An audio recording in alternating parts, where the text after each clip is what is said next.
like a pimple on the posterior of the beautiful game, we return once again. That's right.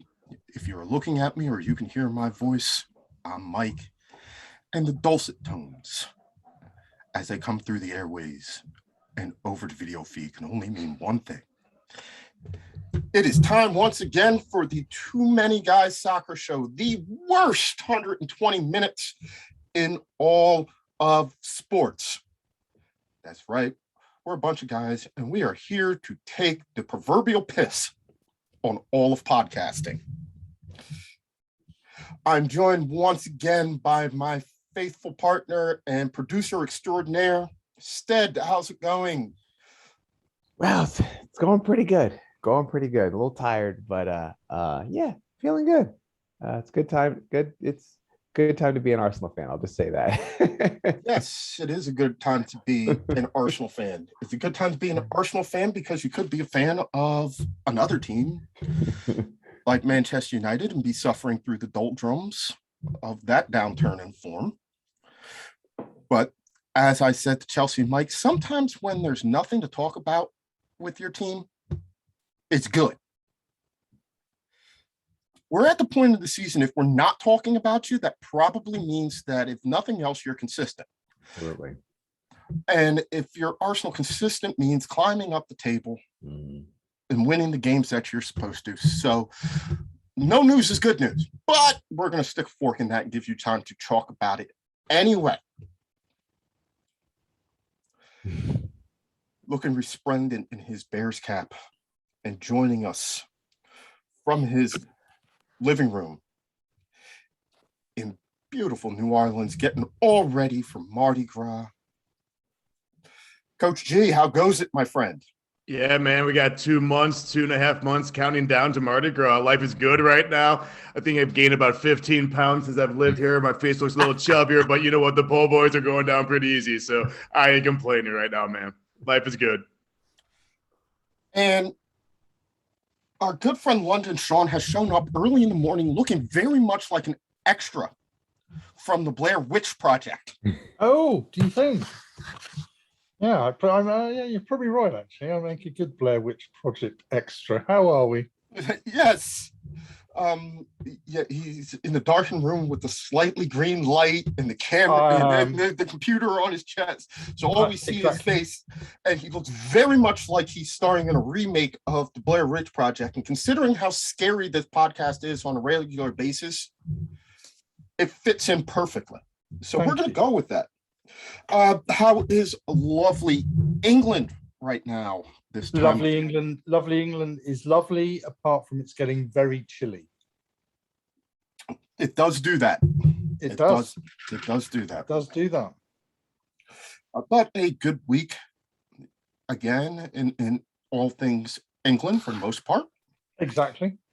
You know, the excitement of the FA Cup. Exeter are still in the draw, so which is good news. What else has been going on?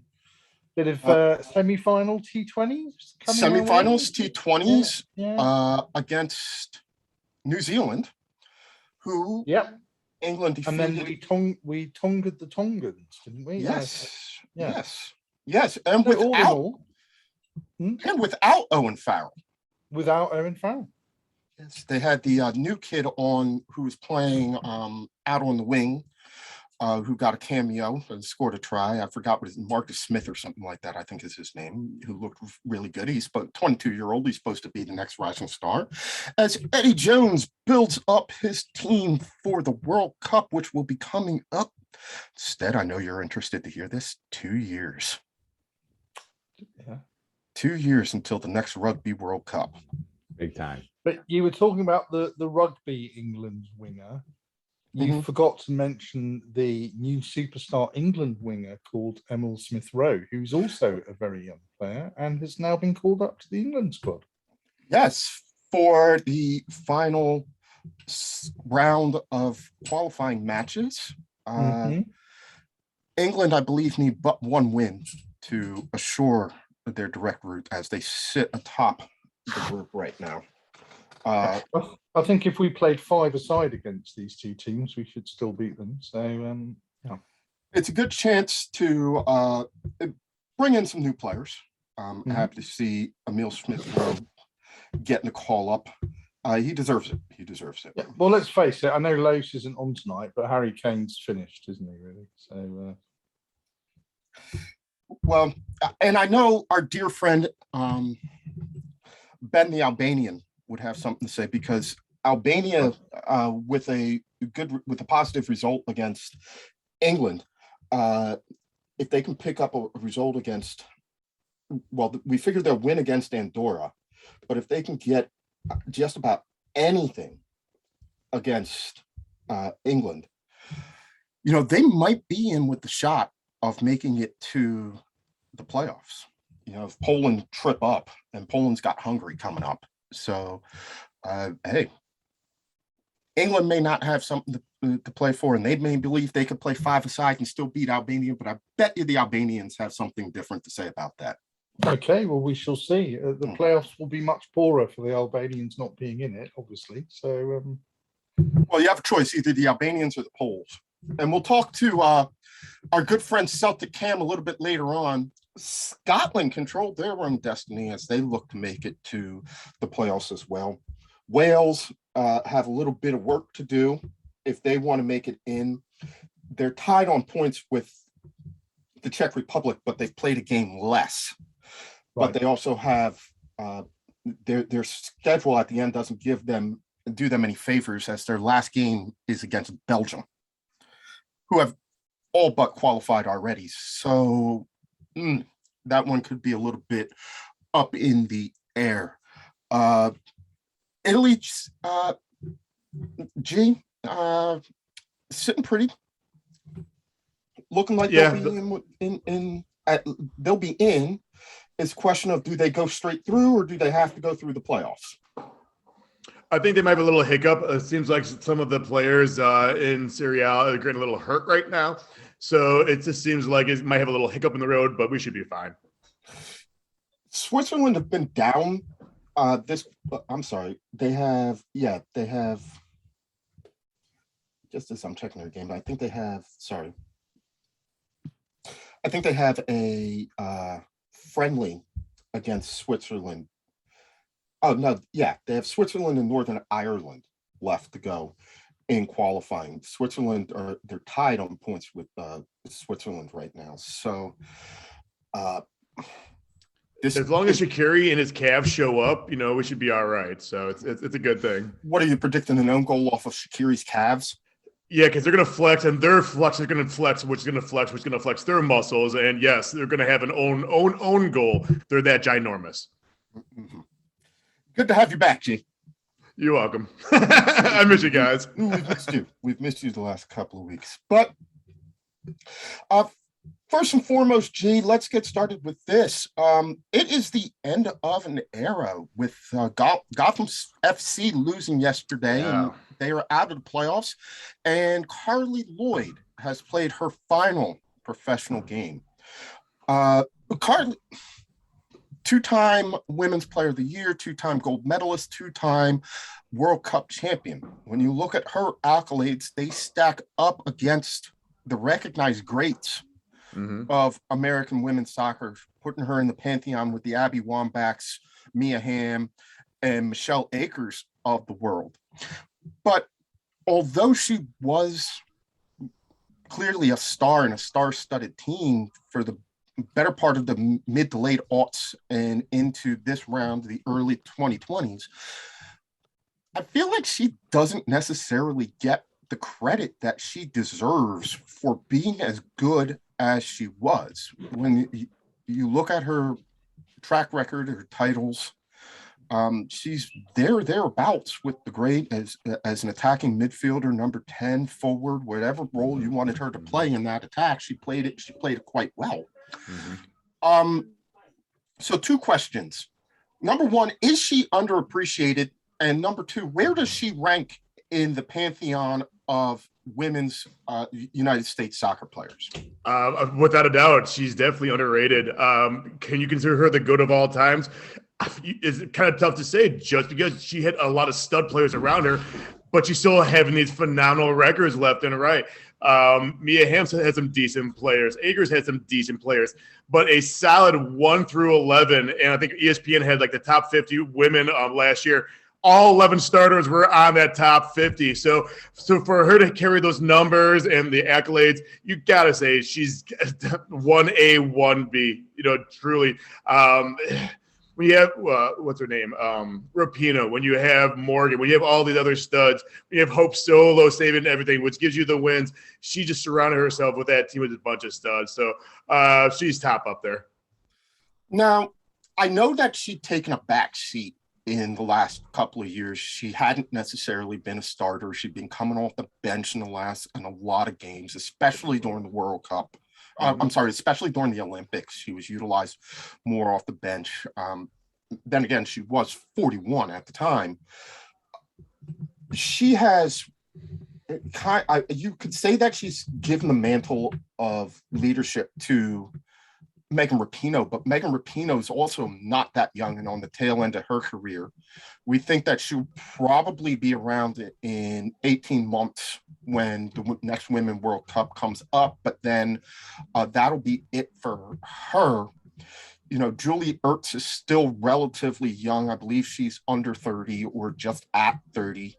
I like Muses. I like the Muse sisters. They're the upcoming That was where I was going to ask. Is who do we look out for? The Muse sisters, Rose Lavelle.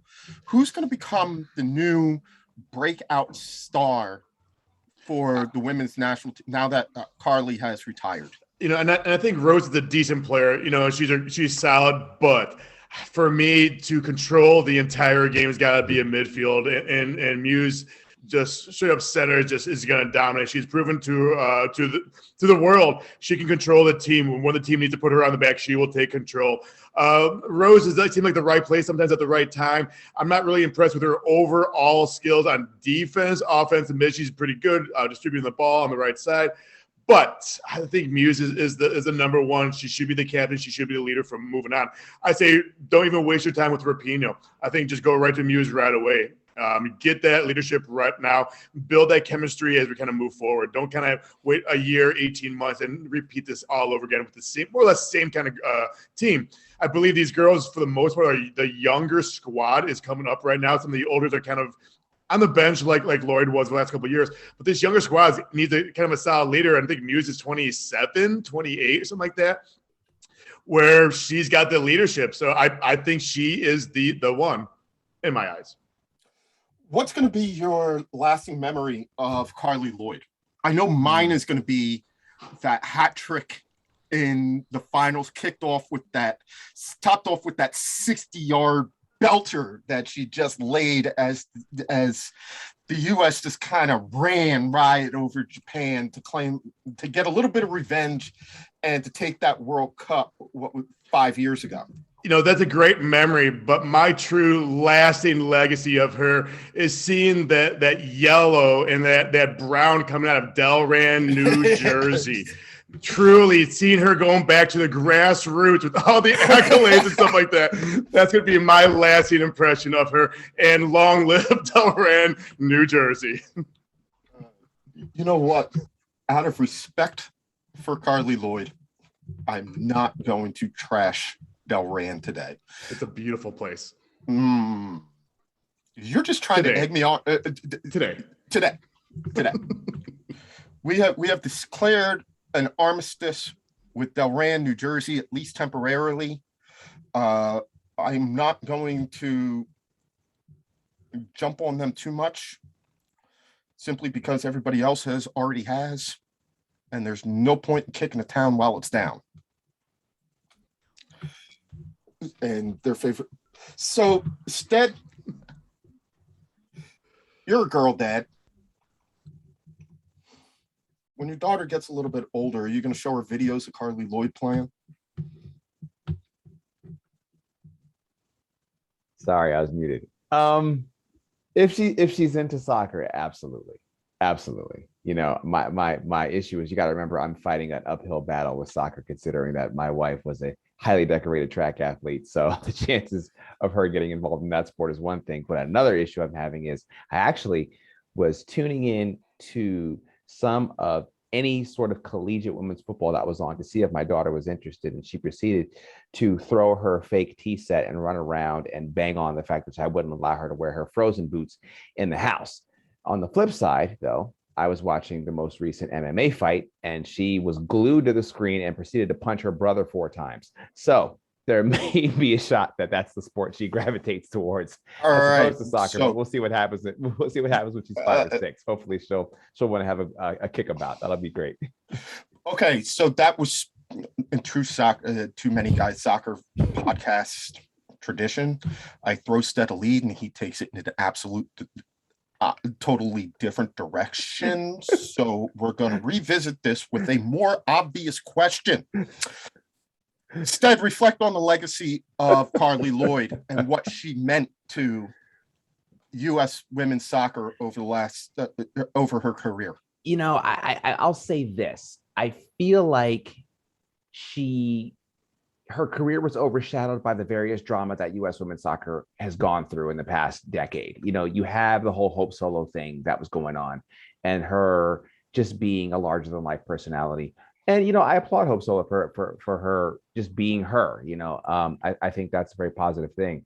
I think, though, because of that, and because of the contract situation, and because of the failings of the U.S. men's team, it seemed like this animal of U.S. women's soccer was kind of growing at this weird pace. Because say what you want, it's still not the beast that men's soccer is. It's just not. And I think because of that, and because they didn't, she wasn't involved in that whole, you know, even though I hate this because this certainly wasn't my neighborhood, but the girl next door kind of thing. And, you know, the way like the Mia Hamm crowd kind of came about, and the fact that she wasn't, I mean, sadly, you know, she doesn't, you know, she didn't use her physical features as a way to market herself. And again, I applaud that. But I think because of that, and because of the ignorance that there is towards women's soccer and towards soccer in general, I think her career has not gotten the real respect it deserves. So I think what I can really see happening is, let's go 10 years down the line, and then, you know, history will smile on her much greater than I think currently is. And I hope that happens. But my real hope for Carli Lloyd, though, is that because she's been one that's carried herself with the utmost of integrity, that she finds a way to get involved with U.S. soccer. I think she's a mind that we really want to have up in those offices, because not only is she a proven winner, but her work ethic is what was just the most admirable. And I think that is something that's sorely lacking when it comes to the outward image of U.S. soccer. So, you know, what I guess if anyone who knows her hears this, hear from a guy who probably doesn't follow women's soccer as closely as he should, please don't go away. Please stay. Figure out some way to stay. I hope that she does. She was never one that really took on the limelight. Yeah, right? and that's why I applauded her so much. Yeah, maybe perhaps because she was a more quiet leader. She preferred to do most of her talking on the field.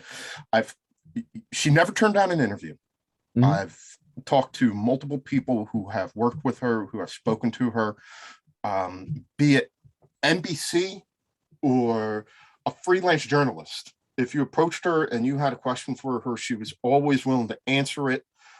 Multiple people who I've worked with on other projects who are in the media, maybe not at the highest levels, but still in sports media, have told me like she was just a delightful person to work with. She would never turn down an interview. She would always talk to you. She was great with the media. She just wasn't a very over the top, self-aggrandizing personality. Yeah, and the way the media, and the way, not even the media, I'm sorry, the way social media loves to find ways to break down people who have outworldly achievements, you don't see a lot with Carli Lloyd. And that's because she never put herself in a position that would render that. And if that did come about, there just wasn't enough people that would want to jump on board that. So, and that's also, I think that's also due to the way she conducted herself throughout her extensive career.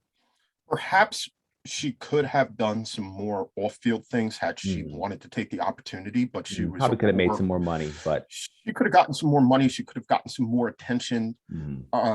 When I look back, say what you will about Michelle Akers and Mia Hamm, they were both very dominant players on similar teams, although their careers coincided for a little bit. Michelle Akers was more towards the end of her career when Mia Hamm was reaching her prime. They were both on that 99 World Cup team, the one here in America, and the stories of like Michelle Akers passing out at halftime only to come out and play and stuff like that. They were two of the best players on a dominant team at a time when women's soccer was just exploding onto the scene. And outside of like Sweden and Germany, there really wasn't a lot of competition for the US, right? Carli Lloyd comes around at a time when she's the best player on a team that is the best team where she's surrounded by some of the best players in the world. And you can look up and down that field and say, in that 2015 World Cup, Hope Solo was the best goalkeeper in the world. Abby Dahlkamper was the best defender in the world. Julie Ertz was one of the best, if not the best, defensive midfielder in the world. Abby Wambach was still the best center forward in the world. If she wasn't, Alex Morgan was, right? But it wasn't nailed on that the U.S. was going to win anything, right? Competition got a little bit better. I don't think Carli was ever able to capitalize on her own greatness the way that Mia Hamm was, right? Or Michelle Akers.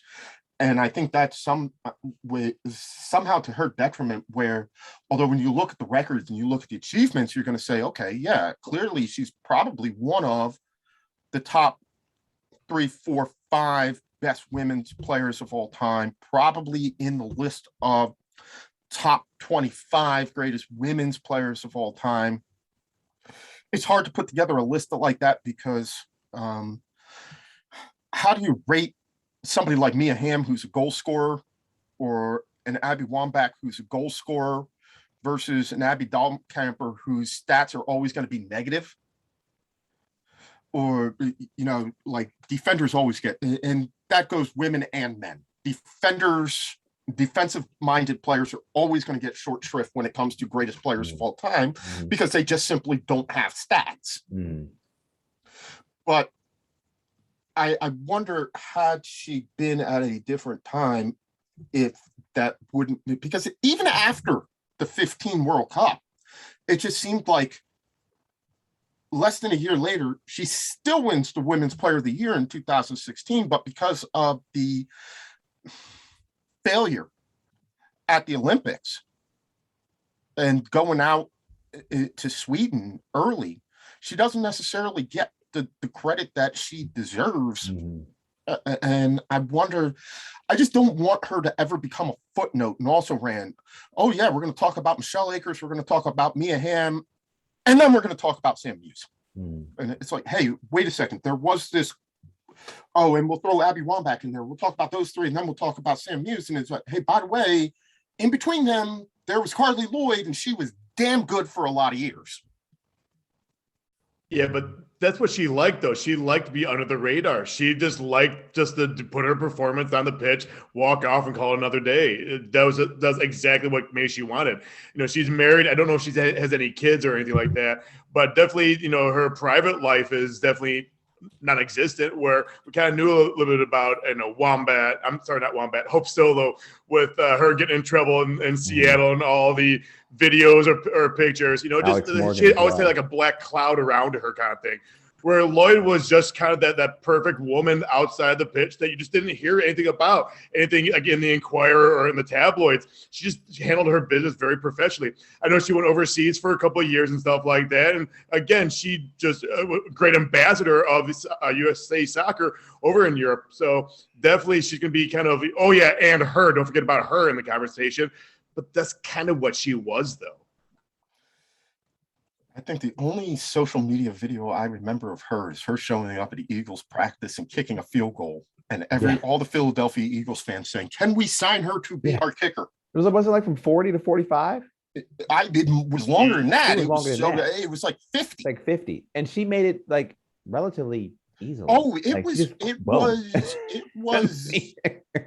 was a respectable pick. Oh, yeah. And the question has been, in game conditions, does she have accuracy? Not an issue. Mm-hmm. Does she have the leg strength to make it from 55 yards out, which is what the I guess what the qualifier for an NFL kicker is. Yeah, but when you look at her though, like that's a dense girl. Like there's some beef in there. That girl's strong. She's strong. Thick. So yeah, she's thick. She's got. I mean, she's not a big girl. She is toned. No, but still, even in comparison to the other players, you would see she could physically dominate the central defenders. I look at her like when I think of like. I didn't want to like Michelle Akers was just a beast. Yes. Well, you're not going to get too many. I mean, she's what, 6 feet tall? I mean, Abby Wambach's 6'4". Yeah. But you don't get too many of those girls that play soccer. No offense. You're 6'4". The volleyball coach and the basketball coach is going, "What the hell are you doing? You better get over here. Stop running around to that little ball." She always looked like. I could see where she could dominate. Yeah, she was. She could physically dominate, center forward. Some of the center backs, like I'm sorry, Wendy Renard is just. Abby Wambach was 5'11". Abby Wambach wasn't no 6'4". I thought Abby Wambach was taller than that. She looked like she was 6'4" against some of the players she was playing against. She could get up there though, but. Yes, so we want to give full credit to Carli Lloyd, on the pride of Delran, New Jersey, on a successful career. Some round of applause. We're going to be joined shortly, I believe. Sorry, can I just interject 1 second there, Mike? I like her already. I have to say that I've never seen her play football. I've just been reading about her. But what I like her most is she was born on my 18th birthday. There you go. Oh, nice. There you go. Special connection to Delran. I love it. Yeah, there you go. It's a gift that keeps on giving. I'm not sure how much you watched of the last Women's World Cup when England were in it, but yes, that wasn't her. She's still a pretty decent performer and a key part of the team, even if she wasn't a nailed-on starter at that point, Sean. But we are going to be joined shortly by Celtic Cam, I believe. But before we get there, credit where credit is due. And now that I've got the three of you all on one screen, virtually in a room together, it is time to talk about your collective favorite subject. Oh, yeah. Something's ringing. Oh. Spurs. Yeah, I love it. I absolutely love it right now. How mighty have fallen. Let's talk about the Arsenal Football Club, who have, as G reminded me earlier this morning, it's time to talk about Arsenal because they've come all the way up from 19th, 20th to 5th. Yeah. Arteta's put together a pretty solid run throughout the league. Maybe not spectacular, but get the job done. Not conceding goals when they don't need to and scoring enough to win games. Picking up another win this weekend. So sometimes you just fly under the radar, you get your job done, and good things happen. Sean, you were absolutely giddy after the game against Leeds. I'm sure that this weekend didn't do anything to dampen your spirit, especially with Emile Smith-Rowe becoming the latest Arsenal product to make it into representing England. How are you feeling right now? Feeling good. I've been feeling good for a number of weeks. I think too many people jumped on the early door bandwagon of Arteta has to go. We had two very tough games in those first three games against City and Chelsea, who have demonstrated since our losses to them that they are at the top of their game in terms of the Premier League. So, there's no embarrassment losing to them. And the key was whether we were going to turn it around against the so-called lesser teams, because the fixture list has been quite kind to us. We did have a home game against Tottenham, but they get battered wherever they go. So we sailed past that one. We've got, so again, not getting carried away, because we've got a little trip to Anfield and to Old Trafford coming up on the return from the break.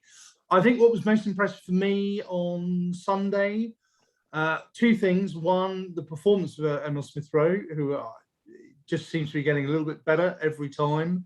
And someone on another podcast mentioned how he reminds them a little bit of Pires. And I think there is a little bit of Pires in Smith-Rowe. But the thing that pleased me most was that we got the 3 points without Thomas Partey, because we have struggled without Thomas Partey. He didn't play in any of the first three games. He played in every game subsequently. But we managed to get through a game without him, because there's not a lot of backup in midfield. Ainsley had a good game, to be fair to him.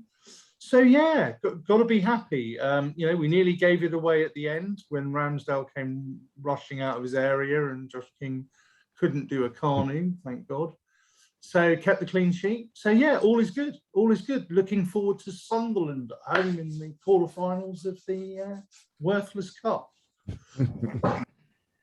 If Arteta hasn't exactly settled on what his best 11 is, he's certainly figured out what his rotation is going to be. He's kind of settled on a formation. He's got a back line that he's starting to like and he's going to trust. It would seem, for all intents and purposes, that Aaron Ramsdale has firmly taken over the gloves from Bert Leno. The formation with Lacazette, if it's a 4-4-2, I guess you can call it a 4-4-2 if you want to call it a 4-4-1-1 sort of thing, that's working kind of with Lacazette playing off of Aubameyang. It doesn't always score a ton of goals, but it seems to give them the stability and the flexibility defensively to not concede a ton of them. Bukayo Saka's kind of made that position on the right wing his own. Emil Smith-Rowe on the left wing. Your back four is relatively settled. You got to feel better now. Yeah, absolutely. If there's anything in a team that you want to be solid and consistent, it's your back line. It is. Takehiro Tomiyasu is a monster. That guy is exactly what Arsenal has been missing for a very, very long time. You have a guy who says, I love to play defense. I love to stick my head in there. And he's 6'2". He's pretty big for a Japanese player. And so that is what's been most comforting to me. Ben White is looking like, also, that was good money spent. He's a very smart, astute defender, and he has a little bit of Per Mertesacker in there when it comes to the tactical aspects of the game. And Gabriel's been Gabriel. Gabriel's just been solid. So you're looking at it going, okay, this gives you a chance that you can actually take a guy like Kieran Tierney, who needs to go see a new doctor because for some reason he cannot stay healthy, because Nuno Tavares has proven to be also a quality player who knows he can fly up and down the flank when he has those three guys that can hold the back line for him and really put extra attack. He was bugging Watford the whole game. And so all of that is very, very exciting. The only pieces where I'm still a little cloudy on is in the attack. Yes, I will say Aubameyang, and he played with more energy and excitement than I had seen in several weeks. Granted, his skill wasn't really there, but at least the energy and the excitement and being a team captain was there. Lacazette was Lacazette. You know, he missed chances that he should have probably made on, but at least he was willing to stick his head in there. He flops around a little too much, but you know, he went in there and he did his job. And I can't be upset at that. So I'll say this: when you have, you know, Lokonga and Odegaard available, you're missing your two hard-nosed central defenders in Partey and Granit Xhaka, and they're winning ugly games. This was, I believe, I heard one of the commentators say he was talking to one of the attendants of the game and said this was a banana peel game, where this is a typical game where Arsenal will slip. This is a team that is Watford struggling. Arsenal has a chance to actually move up the table and kind of entrench yourselves a little bit. This is a game where they usually lose. And that's the way it's been for the past decade or so.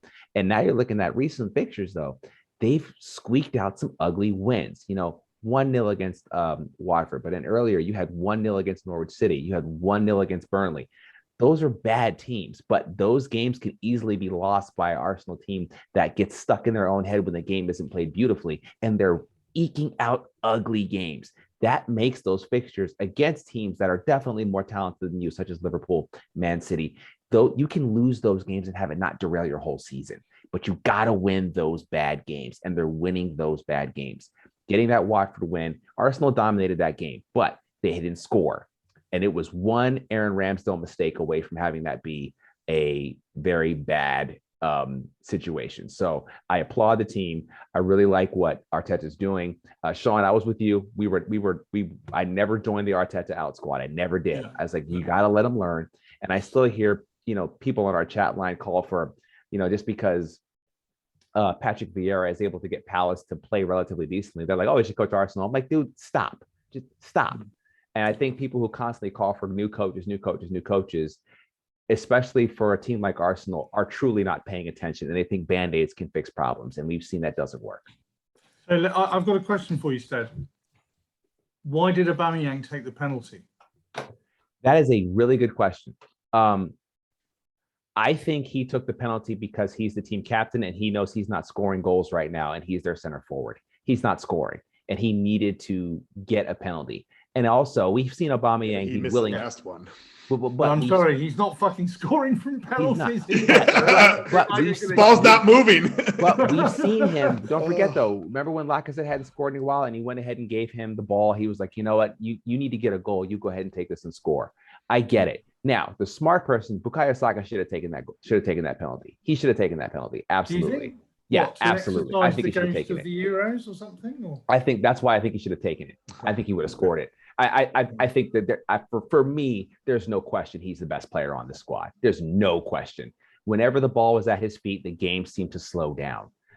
He is the most important player on this team right now. I was going to ask you guys this, and But Sean, I have no fucking clue why he did that. Feel free to educate me. I have not been watching as much Arsenal because of other things. Who is Lokonga? I knew who he was before you mentioned him, but where did this guy come from, and why has he become a mainstay? He's 22, so I don't want to call him a boy because he is young, but at the same time, I don't want to get in that habit of calling professional soccer players over the age of majority boys because that sounds pejorative. Where did this young man come from? We got him from Anderlecht. Anderlecht. Apparently on recommendation partly from Thierry Henry, who got him in the Belgian squad. So I've probably got my age wrong, but he got into the Anderlecht side, I think at 16 or 17. Yeah, I think it was 17. And then was made captain by the time he was 19. And obviously, Anderlecht are probably the equivalent of Man U in Belgium in terms of the number of titles won, etc. So yeah, we bought the young Anderlecht captain who played Vincent Kompany highly recommend. Vincent Kompany liked him as well. Well, I mean, certainly amongst other young Belgian midfielders who have been talked about in the squad, I kind of overlooked him. I don't think he was he in the Belgian squad for the Euros? I don't remember seeing him I don't think he was. No, but he actually, was no. he was in the bigger squad. You know, they had a bigger squad, and then they Mhm. reduced it down. He was in the squad. 30-man team, and then So he Yeah, made yeah, it. So yeah. he's definitely a guy to look out for because he has definitely become a mainstay in that sort of holding defensive midfield role.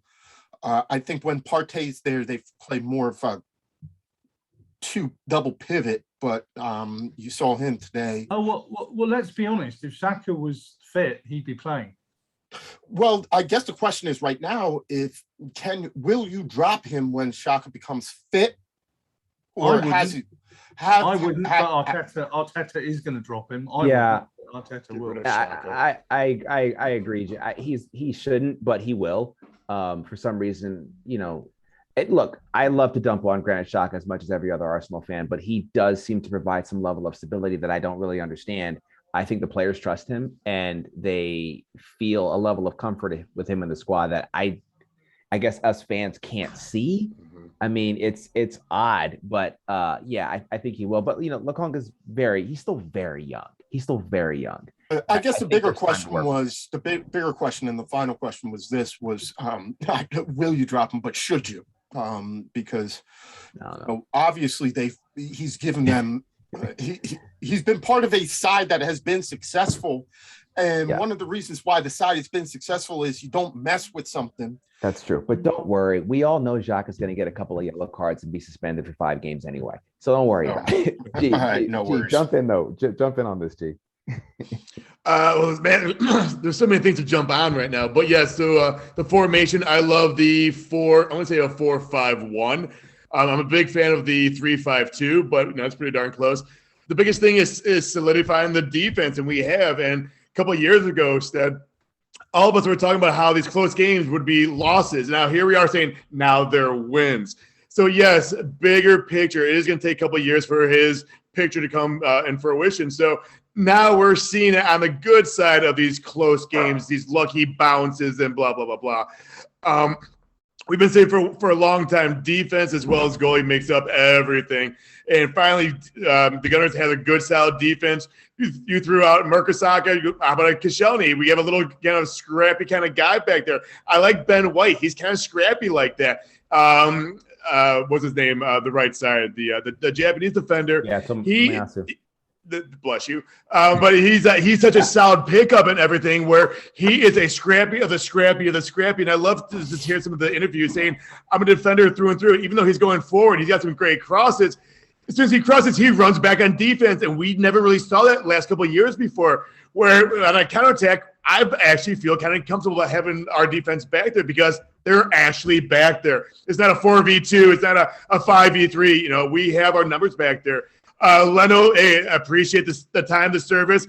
You knew right before Ramsdale were about to sell you over the summer, and here we go. We got this Ramsdale guy who's put up some phenomenal numbers. He looks like a solid lead out there. You can tell he's very vocal. He's screaming at people. I don't know if Leno had that same kind of passion and fire, so it's good to see that this signing, I would say all the signings so far have really worked out in our favor, and now you see how we have turned around from 20th to the 5th spot. And yes, we're beating some crappy teams, but we're supposed to be beating these crappy teams, these not top 5, top 6. Yeah, we beat a Leicester away at Leicester 2-0. Phenomenal, but Leicester's having kind of a weird offseason. But we'll still take those 3 points. So about a month and a half, 2 months right now, we haven't dropped any points. So right now we are looking really good. So yeah, we have Liverpool coming up in 2 weeks. And that really, in my eyes, after 2 weeks of training, healing up, and trying to get a really good game plan to truly see where we are in this overall scheme of Arteta. Are we on the right path? Are we still going down with these young studs right now? So things are looking good, man. But yeah, it's very shocked to see we're in 5th place right now. If you said that last year, I mean, there's no way with the signings that we had last year, I would even thought 5th place. So I'm liking it, and we'll see what happens. And just to finish, there was a very interesting stat that came up on British television when the game was on Sunday. Arteta has a better managerial record than Arsene Wenger in his first 100 games. So if you think that Arsene Wenger won the double in his second season, that's pretty impressive. So let's give Arteta a bit. Let's give him longer. Let him flourish. Go out, buy some more players to fit in this team, and I think we're definitely on the right road. I still think that it would have been wise for Arteta to maybe cut his teeth a little bit with some other teams and build up, but he's here, and he even because look, I hate being this way, but a dip in form is going to come. I mean, we're only 11 games in. A dip in form is going to come. Let him work his way through it. Let him work his way through it, because we've seen he does know how to coach. He does. So let him learn. He's still not even 40 years old yet. Let the guy learn. Let him develop. And look, Wenger endorsed him through and through. Wenger's like, you're going to manage the squad one day. Probably not as soon as he thought he would, but just let's quiet down the chatter and let the man stay, because he's showing that someone's going to get the best Mikel Arteta at some point over the next 15, 20 years. And I want it to be Arsenal. And he has the best goal side celebration out of all 20 Premier managers. He does a little skip and fist in the air. And with that, we are going to welcome in our good friend, Celtic Cam, to talk about all things happening in the land of enchantment that is the Great White North of Scotland. How goes it, my good friend? Hey, good evening, gentlemen. It's going well. Well, Celtic picked up a fabulous win on Thursday. Yep. One that almost, I would say, veritably ensures them that they will be playing soccer in some form or fashion after the new year. A win away from home is a rarity for Celtic in Europe. I know that Ferencváros isn't exactly the highest level of competition coming out of Hungary, but it's a tough game. I would say it was a pretty solid performance, start to finish, from Celtic. What did you make of that game on Thursday? Yeah, I mean, to be honest, when I watched that game on Thursday with Ferencváros, it really solidified my belief in Angie. He's been talking about this fast-paced football for a long time now, and we've kind of seen bits and pieces of it. But in that game, I thought for a full 90 minutes, Celtic were just going. Smart passes, working together well, Jota and Kyogo, forming a brilliant kind of partnership there. I honestly thought it was really solid football. We did have 2 goals that, again, the curse of our team, kind of silly little mistakes that caused those goals. But I think overall, how we were attacking, how we were pulling back, I think we've been talking about Carter Vickers, solid defender in that game. So I'm very excited. This gives me excitement for the league and for European football, seeing this fast-paced attacking Celtic. They took off like 100 miles an hour. Every time there was a turnover, you saw them just sprint up the field. It was like an all-out NASCAR race. Now, you can do that against Ferencváros. Can they play that effectively against a Real Betis or a Bayer Leverkusen, who have more ability to hurt them if they get too committed upfield? Yeah, I think that's going to be the big test. I think a lot of the fans are kind of saying a similar thing. Ferencváros is one thing. We really enjoyed the football, but now when we start playing these bigger teams like Real Betis or Leverkusen, are we going to be able to do that same sort of thing? I think the fact that we've seen it in action, it's very effective. And I think it's, this fast-paced attacking football, it's what some of these teams are used to. Real Betis, is very used to that kind of fast-paced football. So is Leverkusen. So, whereas Ferencváros isn't. Ferencváros is more of a kind of sit back, pass the ball, slowly build it upfield with the occasional counterattack. I think with Real Betis and Leverkusen, we're really going to see if that style of play is going to work, or if it's going to leave our backline really open. All right. Well, G, I know you got to run. We're going to say, before we get back to Cam, we're going to say thank you for joining us.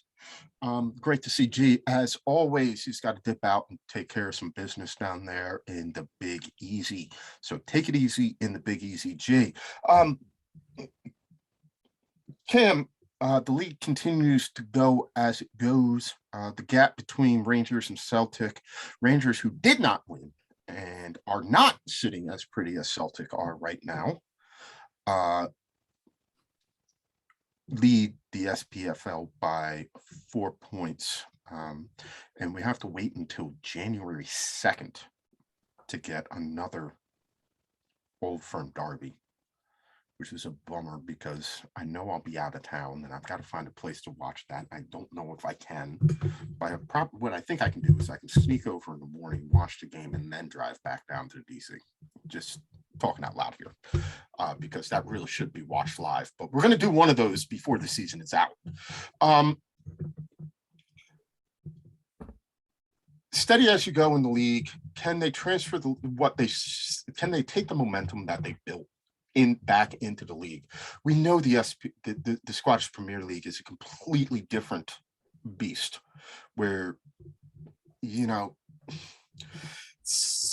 it just weird things happen. That's why we call it the land of enchantment. Well, everyone plays everyone 46 times for a start. Everybody plays everybody 46 times. Normally they play on a field that has one blade of grass and looks like a dirt track. Most of the time it looks like a NASCAR race on the dirt track in Charlotte, and it's spectacular, and I'm there for every single minute of it. And if the Premier League is F1, the Scottish Premier League is all of NASCAR. I promise you that much, down to the players running into each other and the occasional pile up.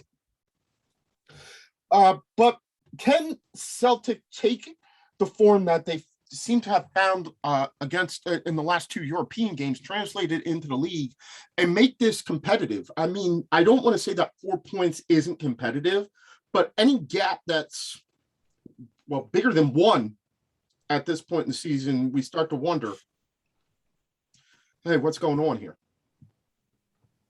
Yeah, no, I totally understand that. I was looking today, and both Rangers and Celtic have not lost their last 8 games.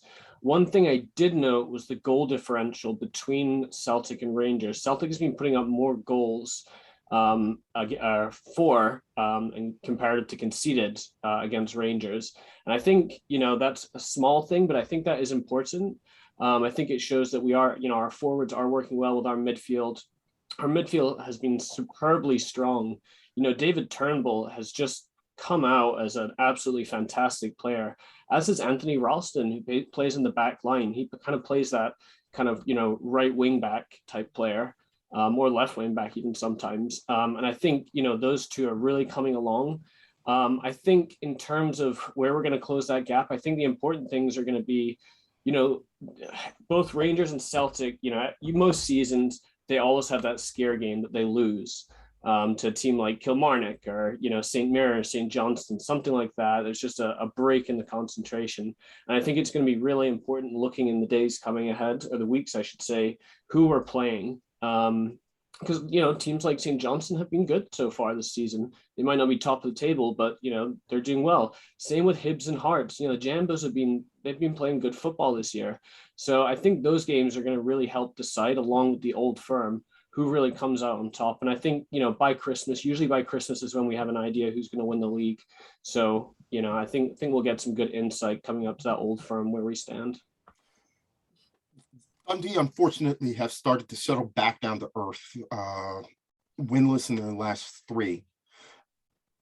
Are we starting to see the more traditional midfield sides, Motherwell, Hibernian, Aberdeen, come to the fore? So our top 5, 6 is going to start to have more of a traditional look to it? I think so. I think really that's usually where the important turnarounds are. It's either Celtic or Rangers at the top, apart from Aberdeen that one time. But no, I think we are now starting to see the kind of table or organize itself in a way that we're used to seeing. And again, we do have some of these smaller teams, as you said. Dundee's kind of fallen off. But we have some of these smaller teams that are pulling their weight a bit more now, and it's making the league more competitive. And, I enjoy seeing that. I enjoy seeing teams like St. Johnstone or St. Mirren playing good football. It benefits everyone, so to say. But as of now, it looks like the table is trending in a way where it's going to turn out very similar with those, as you mentioned, Aberdeen, Hearts, Hibs, kind of in those third, fourth, fifth positions. All right, now on to stuff that is really, really, really super important. Scotland Rugby picked up a win over the weekend. Oh, yeah. Good win. That was a great game. For anyone that watched it or didn't watch it, that was a fantastic game of rugby. Absolutely brilliant. And a win over Moldova on Friday. And Scotland are in the playoffs. Yep. Yeah. Yeah. Are they going to win, Cam? I think, if they play as they have been playing, I've enjoyed watching Steve Clark manage Scotland. I really have. I think he's done a fantastic job with the team, especially having, the number of young kids he has on the team. Some of the worrying elements are some of the players that are out, specifically, in our forwards department. Lyndon Dykes is out with suspension. Ryan Christie's out with suspension. That really leaves Che Adams up top. So there has been a kind of surprise call up from Stoke City. This is someone that I hadn't actually heard of. I think it's Brown, Jack Brown or Jacob Brown, something like Jacob Brown. I've never really heard of him. Apparently he plays very fast-paced football with Stoke City. 4 goals in 19 appearances. He's a hard-working player apparently. So that's kind of the left field call-up that Steve Clark's made in an effort to kind of fill that forward department. But he does play for Stoke City, Cam, so don't hold too high hopes. Oh, I know. Trust me. As a Scotland fan, you get to the point in life where you don't really hold too many high hopes. You just kind of hope it plays out well. But, I think the concentration for Scotland, which we've seen, is really going to be on the midfield. Players like Callum McGregor, David Turnbull, they've been playing fantastic football. As I mentioned earlier, Ralston, not sure why he didn't get a call up, but Patterson, who's played, I think, a total of like 2 league games this year, whereas Ralston's played in every game that he's been in, has been fantastic. That was kind of questionable for me. In the current Scotland first team, as in the team they'll hopefully put out, what's the proportion Celtic Rangers then at the minute? So there's, I think it's majority. It depends if Kieran Tierney, he's, I think, out with injury, but he's expected to be back soon. It's mostly Celtic from what I remember. But again, if Kieran Tierney doesn't come up, it's somewhat even. I think we mentioned this on the last podcast, how much of the Scotland team, the starting team, plays in the EPL now.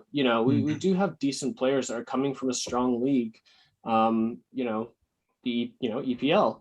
So, it's kind of a mix of EPL and then the rest of them are, some Hearts. I think there's two or three Hearts players in there. Oh, there. Okay. Yeah. There was John or Sutar. He got a call up when Grant Hanley and Ryan Fraser, they're not able to make it. So John Sutar got a call up, and he's a strong player.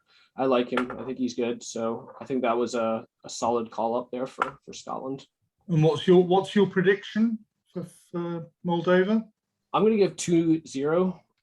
As I say, I think our backline's been working well. So okay. I'll say 2-0 for now. Now, it was 1-0 in September in Scotland. So now they've got to go to beautiful Moldova and try and win 2-0. But a win, well, I actually think it doesn't even require a win.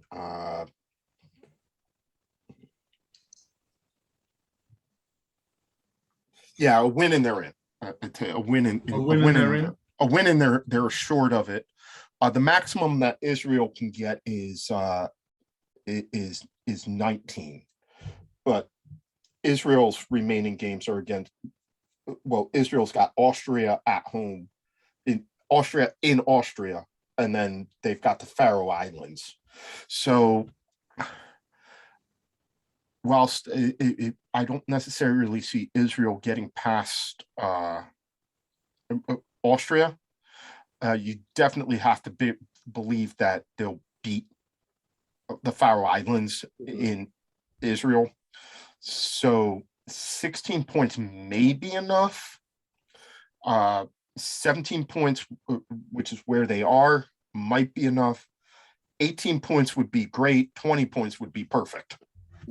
So let's hope that they can go in and beat Moldova. Now, the biggest question before we get you out of here on this one, and we turn it over to Rob for the Bundesliga and the German report, is if Scotland beat Moldova, will you be sober enough by 9 p.m. on Friday to make it out for the US-Mexico game? I'll be there. I can't promise what state I'll be in, but I'll be there. All right. Yep. All right. We'll take you in whatever state you show up. Maybe a wheelbarrow. Who knows? Hey, yeah, just wheelbarrow. Just have the Uber kick you out on the curb, and we'll drag you in. There we go. You can prop me up. Yes, we will. I'll bring a pole. All right, Cam, good to see you, and we'll have you back next week to give us an update, win, lose, or draw on where Scotland stand as they go into their final qualifying match against Denmark. Hopefully, we get to see Scotland in the playoffs. I think they would be a great addition to the World Cup in Qatar, simply because they'll be way more interesting than a lot of teams that will be there. Agreed. Well, thank you, gentlemen. Pleasure as always. All right, we're going to turn it over and bring in our good friend, Byron Robb, who I suspect is in a Bayern jersey. I was going to say Red Bulls, but he's in a Bayern jersey tonight. Good evening. For those of you who are listening, not watching, and who have never seen Rob when he comes on, he has a different jersey on, and he sits in an immaculate office that I can only assume is also his gaming room, with a black wall, pictures, and a Red Bull and a Bayern flag behind it. It's really a great podcast setup, and it really makes me jealous. And the scarves behind me change every week. So do the jerseys. This time we have what appears to also be the addition of a Bayern paper cup. It is not a paper cup. It is a souvenir cup Okay. from the 120th anniversary match that was played right before the pandemic really got started. Okay. I had not noticed the cup before. Yeah, I moved it there. It's better than seeing my desk.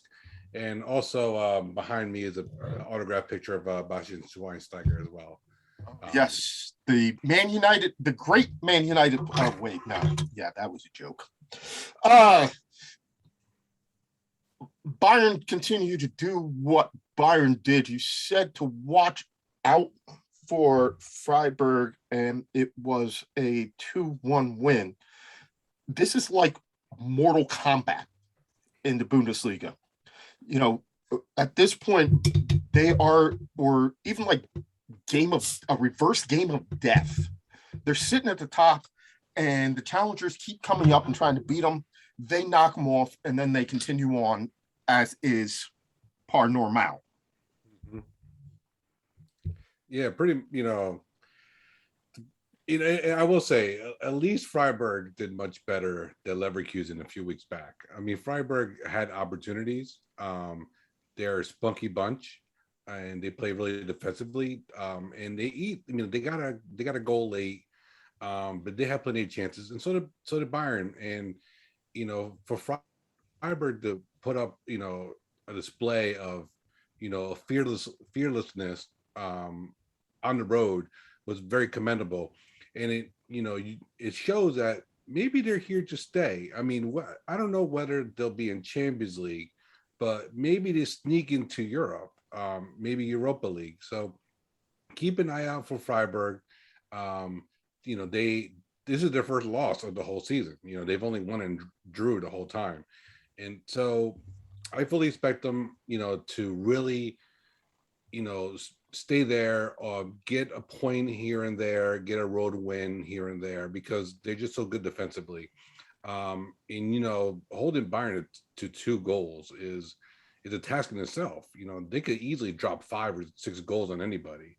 And like we've seen it they see them do to Leverkusen. So, Freiburg should hold their head up high in the good old moral victory. But Bayern, once again, the sheer star power that they have, playing at home with their fans, a ruckus crowd, they got the 3 points heading into the international break. Quietly, And perhaps while I wouldn't say while we haven't been looking, because we've talked about this pretty much on a weekly basis, if not semi-weekly basis, the situation at Leipzig. It did not start out well for Jesse Marsch, but they picked up a pretty big win this weekend over Dortmund at home. And they drew in a game that they led and probably could have won against PSG in the Champions League. And so that's why I don't want to say quietly, but maybe a little under the radar. Jesse Marsch has gotten Leipzig up to 5th place. Granted, they are 10 points behind Bayern, and it might be a little late to try and mount a title charge, but definitely on the ascendancy. So what's going on in East Germany right now? So a couple of different things. Number one, Christopher Nkunku has been on a tear. He's probably, one of the top 3 players in the league. Especially if, even if you include Lewandowski and Thomas Muller in that conversation, Christopher Nkunku has brought it, it in caps, because if you watch him with the ball versus Dortmund, he put on a show, he put on a clinic. It was beautiful. He could have had the Puskas Award. He had 2 spin moves on a player in the box, on 2 players, and hit the post. If he made it in. It might be the goal of the season because it was beautiful. He's just willing that team, really to get points. On top of that, Jesse Marsch has reverted a little bit back to the Nagelsmann tactic, which is having a back 3 and loading up the midfield with 4 or 5 players. Because what Leipzig do have is a bunch of midfielders who play multiple midfield roles, whether it be attacking, whether it be a central midfield or defensive midfield. And then Tyler Adams had a game as well. Like, he was just all over the place. He was lovely to watch. 9 duels won, 4 successful dribbles, and just cutting out every passing lane available. So Christopher Nkunku, who comes from PSG, this is his 2nd year at Leipzig, is doing amazing. It's 5 goals this year, 3 assists. Normally averages around above a 7 on the rating, match rating as well. He's doing wonderful. And the good thing too is that the front 3 between him, Sobozai, and Yunus Poulsen are they're working very well together. They're alternating between who is a target man or who is playing up front in the number 9. And it's hard for defenses to really, keep track of, who's in that spot. So the defenders have to chase the game around a little bit. And so they're doing amazing. They're doing wonderful. I don't think they'll do a title race, but I think Jesse Marsch has learned to adjust a little bit. You can't force feed your style to a team that has got second the year before. So he has to, that was his biggest thing. And that was the biggest problem. I mean, the biggest change with Nagelsmann is that Nagelsmann didn't try to change so much of what Hansi Flick did. What Jesse Marsch tried to do is try to, do his way and get rid of everything that Nagelsmann did at Leipzig. And he's sort of reverting back to that. And so he's finding that balance, which is helpful, and it's doing him a lot. Then on top of that, the problem is that Dortmund is just everyone important in the freaking on the sideline, on the medical bench. Haaland's done for the rest of this calendar year. You got Gio Reyna's still out. We don't know why he's still out. He might be out the rest of the calendar year too. He might be out for the rest of the calendar year. Nico Schultz is out, who's one of the right backs.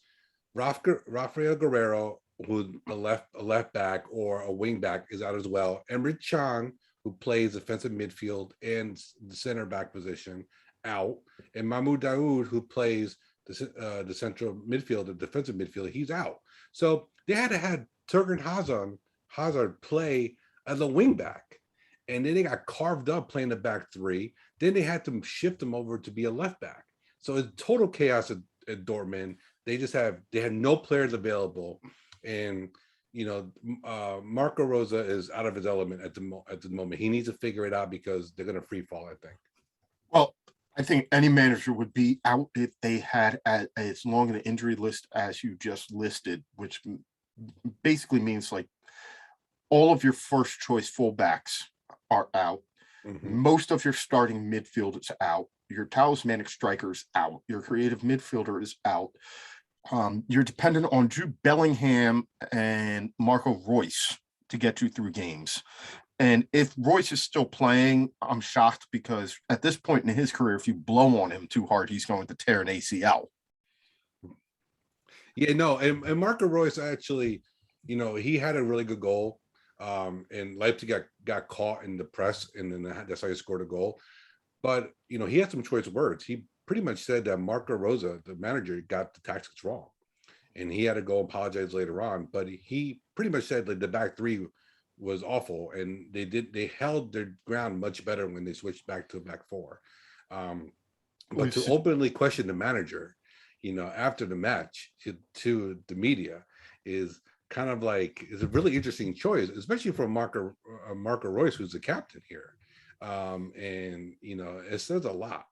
So I don't know if there's rumblings of trouble there, or maybe it's just pure frustrations because half the squad is in on the medical bench. So that's something to look out for.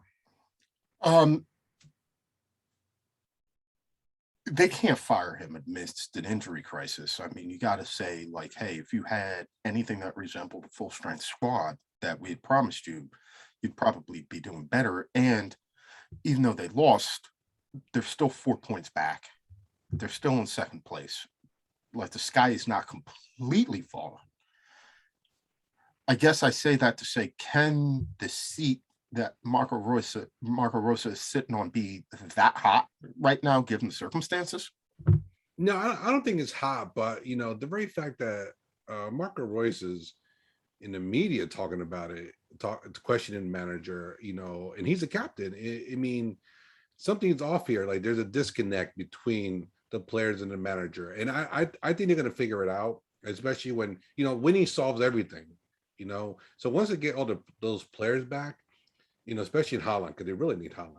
Like he makes everybody better, even the back line, simply because they can push up a little bit more and press a little bit if they have to. But once all those people come back and they win a little bit, all will be forgotten, all will be forgiven. And so I think that's really what they need. So they need to kind of just hold off a little bit until they get those players back, and I think they'll be back. In stride, and they'll be back to their normal selves, which is probably finishing second or third. What else should we be aware of in the Bundesliga as we go into this 2-week break? So a couple of things. Leverkusen is a free fall, and part of the reason is because two of their best players, in Patrick Schick, who's one of the stars of the Euros, and Florian Wirtz, who is an up and coming German youngster in the making.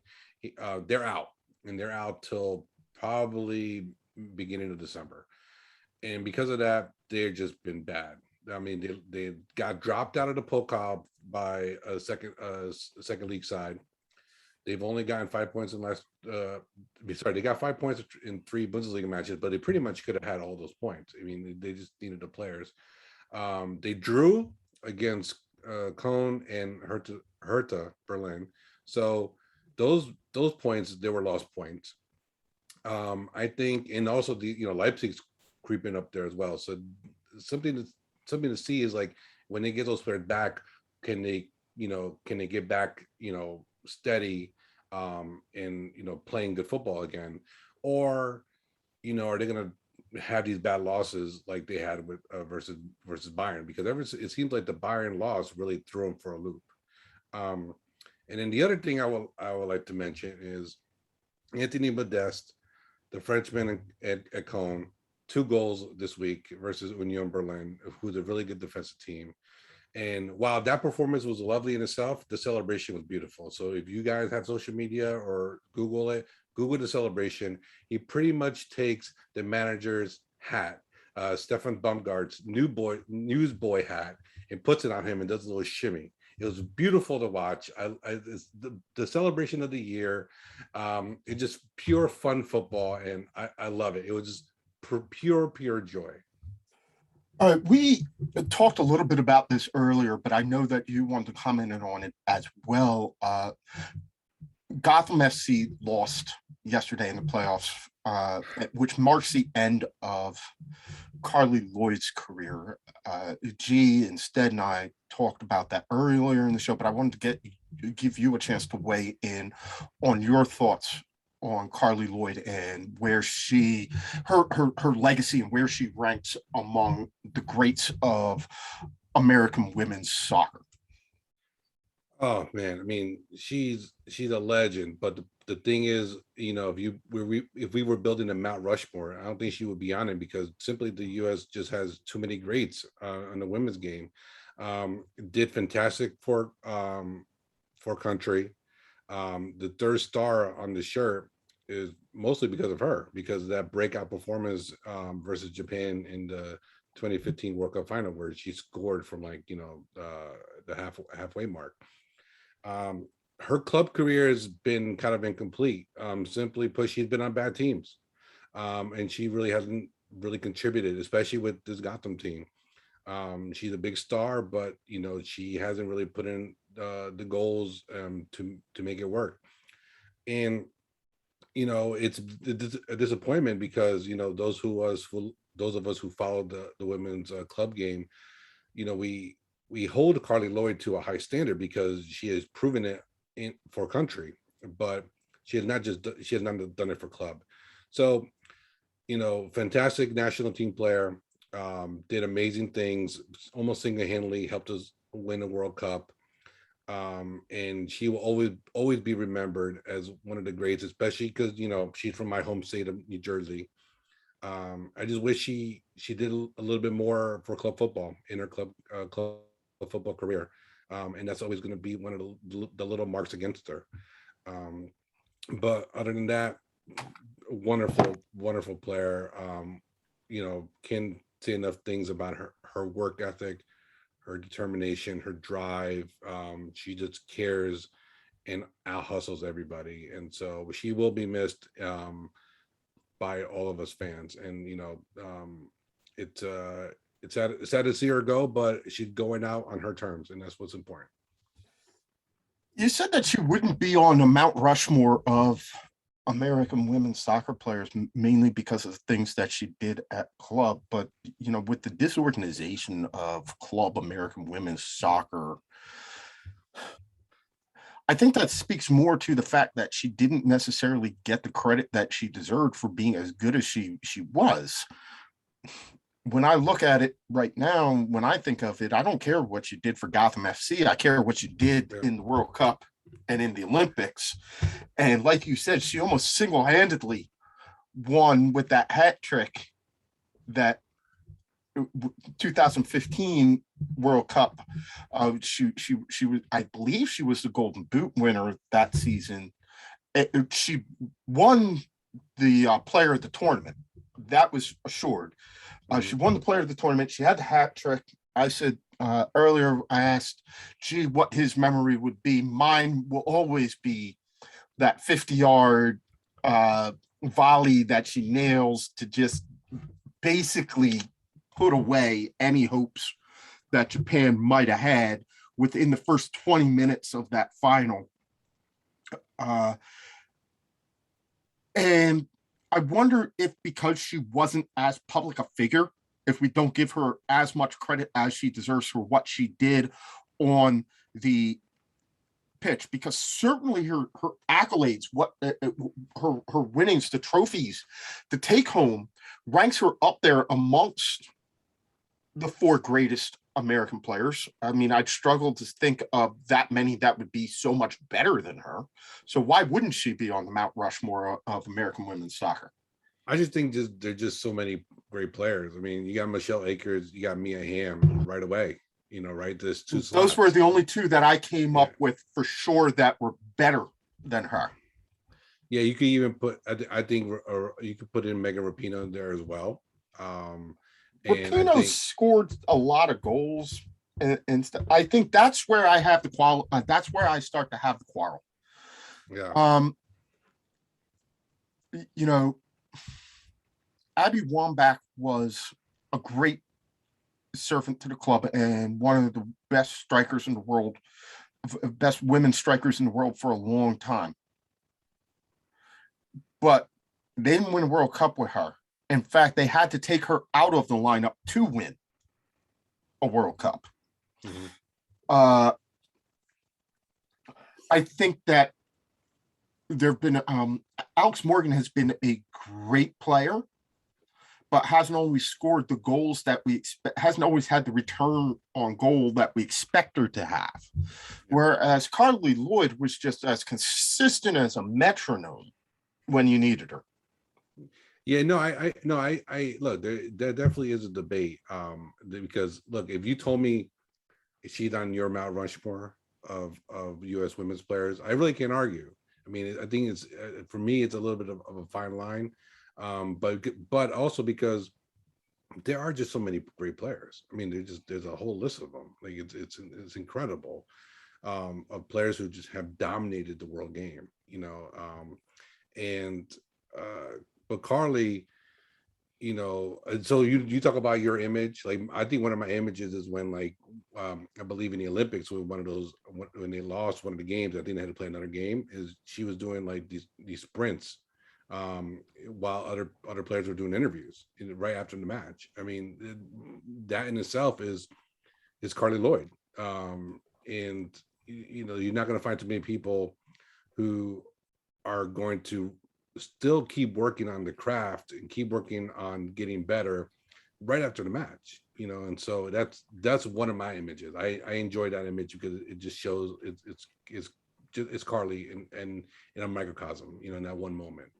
But obviously, you know, look, the hat trick and that goal is beautiful. Let's be honest, you know, it's, you know, I can hear the commentator in multiple languages talk about that goal. It was lovely. All right, so we'll get you back in a couple of minutes. We're going to, when we get on to some U.S. men's national team qualifier and some MLS playoff stuff. But we are going to turn right now to our good friend, Chelsea Mike. Now, if G and Rob show up looking immaculate with their various setups and jerseys and things like that, Mike, I love you, but yeah, we got to work on this presentation, my dude. Why? I'm wearing right now. I'm wearing my goalkeeper jersey in tribute to my favorite MLS player, Andre Blake, who, like, despite the fact that Philadelphia had 11 men and NYCFC had 10, made 2 immaculate saves to keep them drawing and in second position in the Eastern Conference. Is there a problem? I also have a Hearts jersey right behind me, and my Chelsea jersey above because I'm Chelsea like, and you know, I mean, what's the problem here? Also, I've got books here. I look like a statesman. I'm wearing glasses.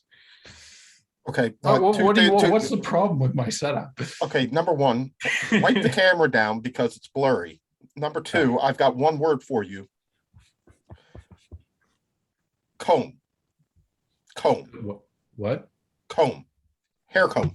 Oh. Now I'm growing my hair out, and I'm liking the way it's looking right now. Wait a minute. No. I'm sorry, but like when your hair gets bigger, it gets way bigger than mine, okay? Yes, but I you bear a striking resemblance to Beaker from the Muppets. Well, like that guy appears smart. So, like, I mean, maybe that's what I'm going for. Maybe okay. I am Beaker. Maybe my entire life I've just been Beaker and I've never realized it. And I should speak my native language. Beep beep beep beep beep boop. There's a joke in there. I'm just not going to make it for the sake of time. All right. You want to talk about Chelsea? So yeah, they're still at the top of the league. They drew with Burnley. I'm not sure whether the injury crisis is starting to catch up with them a little bit because the goals have started to dry up a little bit. Anything to be concerned about, or is this just, where we are at this point in the season and things will carry on the way that they're supposed to for the Blue Where we Packers? are at this point in the season, I think that probably the international break coming up, I mean, it's not really a break for Chelsea players, but it's the international gap is coming up. Mason Mount had a particular illness. No, I don't think there's anything to worry about at Chelsea. Yes, they dropped points at Burnley. No, they weren't playing with their top line players. I mean, for the last 2 weeks, they haven't had Lukaku or Werner. And say what you will about Timo Werner, but Thomas Tuchel has been playing him like the frontline player, almost a second striker, up with Lukaku. And I think that him and Havertz with Lukaku seem like what he feels is his top three options, maybe Mount sometimes, but none of those guys have been around. So their second line team has been struggling to score, which is why they brought in Romelu Lukaku in the first place, right? Like they needed more goals. Winning 1-0 is great, but you've got to at least be able to get to one. They need a pure striker. They need Lukaku back to score more. Though they've been adequate for the last couple of weeks. If only they had another 6'2" guy on the team. His last name sounds like a president of the United States. Oh yeah, Tammy Abraham. But yeah, no. Well, I mean, trust me, Tammy Abraham was given every chance under Frank Lampard to be the man, and he was ish in the sense that he led the team in goals for most of last year. But I mean, okay, you can start a team, Mike. You get Romelu Lukaku for 4 years or Tammy Abraham for 10. Which one do you want? I just think that he suffered from he just didn't develop. I get so this is just yet another story of, hey, no news is good news at this point in the season. We're going to keep on keeping on. Yeah, I think the most profound thought I had about Chelsea over this week was, do you understand the best three players in the world right now are Romelu Lukaku, Mo Salah, and Kevin De Bruyne, and Jose Mourinho sold all of them? Just that's where my mind wanders during the week. What about you? Yeah. Well, yeah, those are three great players that Jose Mourinho sold, and some of them he tried to sell multiple times. Yeah, and all the way from my team. Mm-hmm. Yeah. Could you imagine where you would be if you had them? But to a certain extent, they needed to move away from the team to develop into the players that you wanted to spend twice as much to buy back. Yeah, I know. I mean, look, I'm sure you've talked a lot about managerial changes in the show leading up. We have not even discussed a single managerial change, nor have we dedicated much thought to it. So I will summarize this in a couple of seconds. Eddie Howe finally took over at Newcastle. Dean Smith, despite the fact that I think it was a mistake, got fired at Aston Villa. And yeah, we are moving on from that. Yeah. Yeah. Gotta agree with the Dean Smith decision. That was not wise. We said it last week on the show. Dean Smith suffered from the fact that Dean Smith wasn't able to keep Aston Villa at the status that Dean Smith set them at. Mm-hmm. So Dean Smith got himself fired. Dean Smith literally got himself fired. Mm-hmm. I mean, we no longer believe that Dean Smith can coach the team, to manage the team as well as Dean Smith managed it. Mm-hmm. Mm-hmm. Only in football does that logic make even the remotest bit of sense, and it still doesn't make any sense. So No, I mean, I'm just saying, like, you know, with like, this is, I am the kind of person who has, in my 20 years of English Premier League fandom, faced multiple like mid-season manager replacements. And, you know, as much as I love the third time Jose won the Premier League, our team would have been a lot better if we had kept and developed De Bruyne, Salah, And a bunch of- Lukaku. So just like for all the people out there whose teams are getting new managers, and you know, I think Frank Lampard played an incredibly important role in the development of Chelsea, even though he wasn't the manager to lead them to anything better. So just, you know, don't throw away your development managers so fast in pursuit of the wins now, because you could end up just absolutely hating yourself for loving a guy like Jose Mourinho, because he got you a title when you could have had 8. All right, so that we can get on to things that we should discuss in terms of the U.S. men's national team and the MLS playoffs, with the last 25 or so minutes that we have. Give us an update on the goings on in the lower leagues. A little bit of lower leagues. You know, best stuff is the stuff that's going to relate to your big time teams in as fast as possible. And what better than the FA Cup, right? You know, when the FA Cup starts right around New Year's, it's the third round proper. But this week we had the first round proper. So not a whole lot to report there. It's good to note that replays are back until the fourth round. So just, you know, set your draw tables accordingly, because if your team draws in the third round against, you know, that League Two side that you drew against, you're going to have to play Oxford a United, at their place. Mm. So just FYI, there was though one big upset in the FA Cup this weekend. It's a team we've talked about extensively on this pod, and they lead League Two. Forest Green this weekend went down to St. Albans City. Sixth division side. That's the name National of a League South. That's the name of a local high school here in DC, a private school, old school private school. Yeah. Yeah.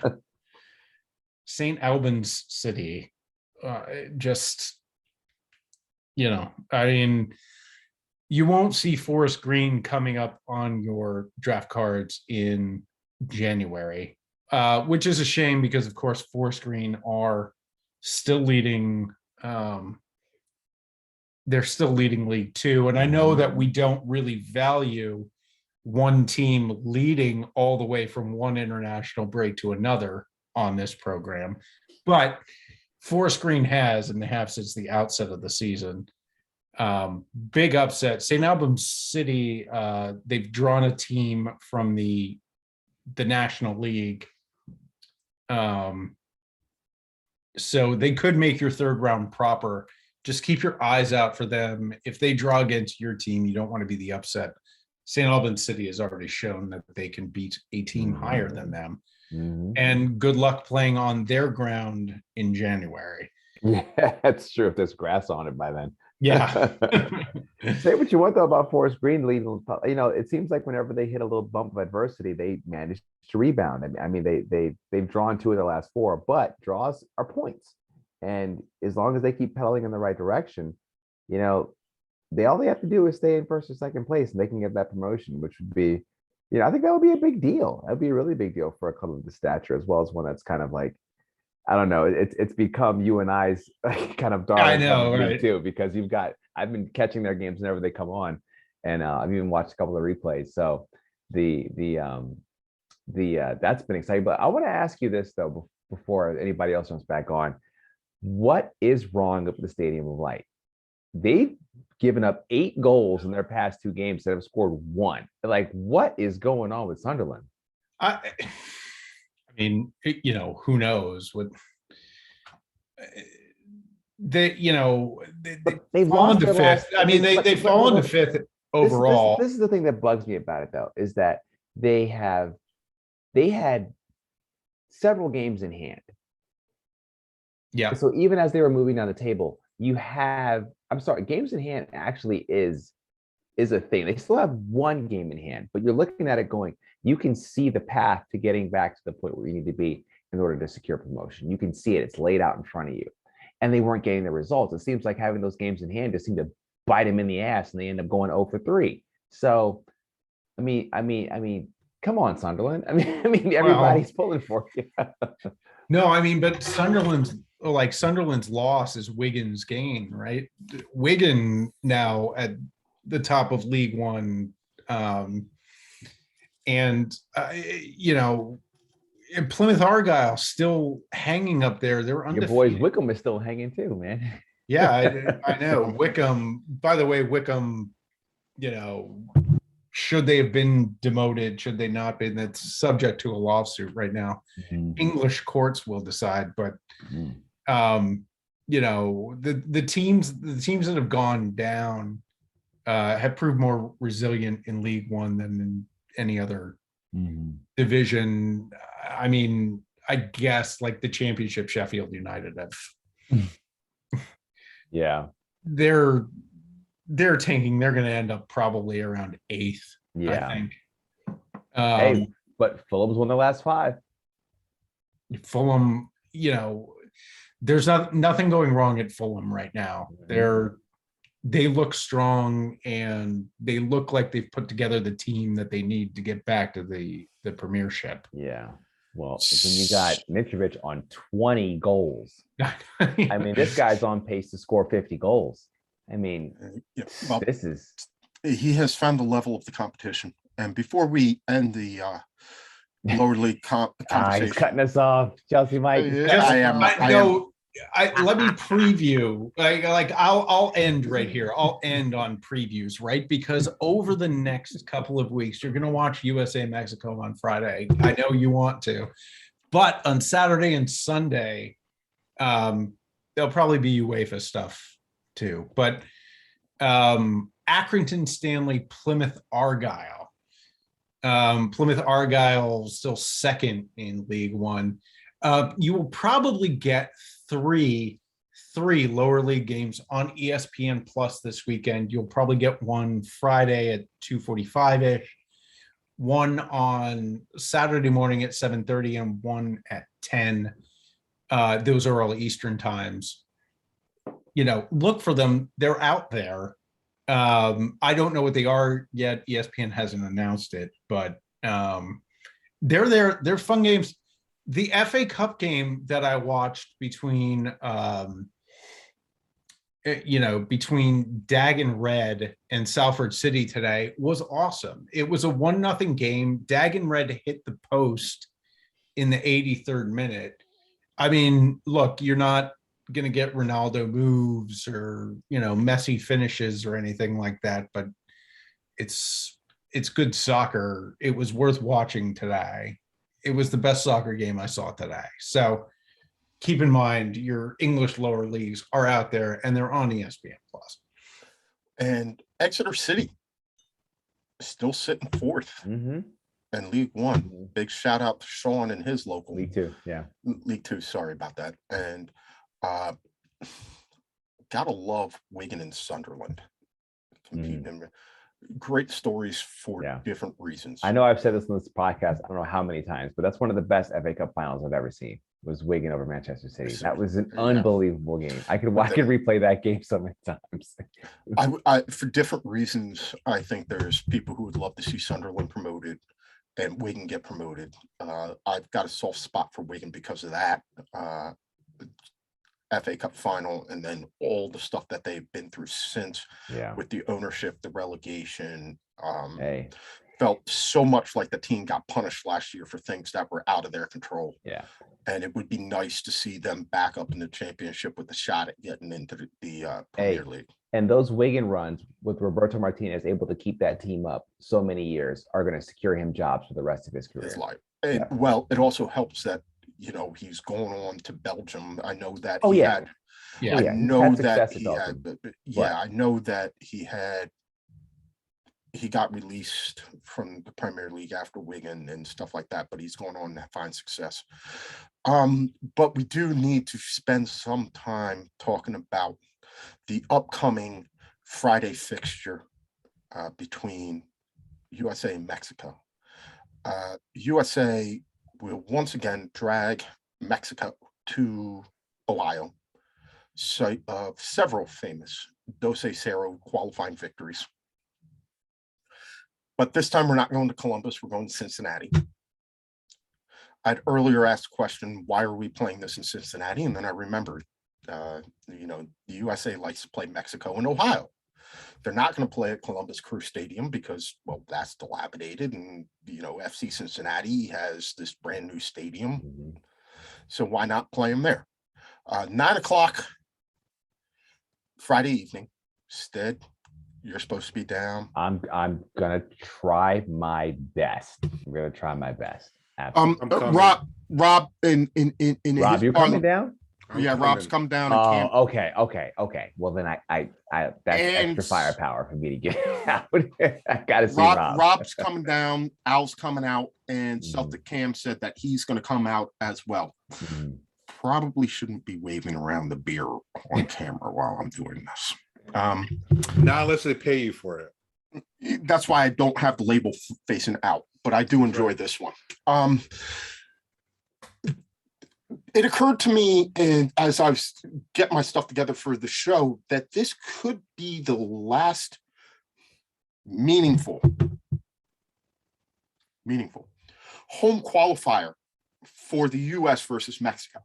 With the expansion of the World Cup to 48 teams, CONCACAF getting 6 berths, the fact that the 2026 World Cup is going to be here in the US, Mexico, and Canada, it likely means that the USA, Mexico, and Canada will not go through qualifying. And then you're going to give 6 berths to a conference that since 1941 has only qualified 7 individual teams. It seems likely that in the new format that USA, Mexico, and Canada will, while they'll play, and there will never be something called a meaningless USA Mexico game, this one will be the last of the really meaningful ones at home. I think personally, one of the big things that came out of the roster that I noticed was the absence of John Anthony Brooks. So the US goes into these fixtures. We will talk more about the Jamaica fixture on Monday next when we get to it, but we'll talk more about that. But we go into this fixture and with a relative, without the guy who's functioned largely as our captain for a long time, and a relatively young backline against the firepower of Mexico. Rob, I know you are a big U.S. men's national team guy. You keep a depth chart. What are your thoughts on the roster and the qualifying and where we stand going into this game? Man, you know, I think they have a decent shot to get a point.